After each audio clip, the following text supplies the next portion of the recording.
ذاتی طور پہ سمجھتا ہوں کہ اگر پیپلز پارٹی کو پنجاب میں نقصان ہوا تو اس کی سب سے بڑی وجہ یہ ہے جو مسلم لیگ نون کے ساتھ ہمارا الائنس ہوا۔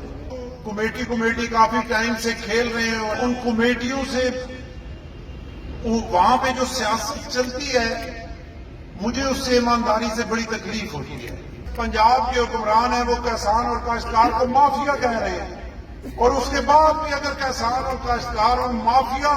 کہنے والوں کی گود میں بیٹھے تو پھر آپ کا اللہ ہی آپ اس کولیشن گورنمنٹ میں ہم ان کو سپورٹ کر رہے ہیں لیکن ہماری زبان بندی ہوئی نہیں ہے، ہمارے ہونٹوں پہ تالا نہیں لگا ہوا۔ جہاں پہ بھی کسی کے ساتھ زیادتی ہوگی،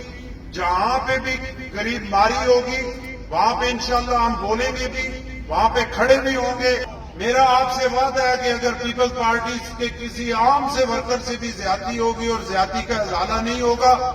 اور اگر میرا خون کام نہیں کرے گا تو میں ڈنڈا اٹھا کے اس کے دروازے کے آگے کھڑا ہوں۔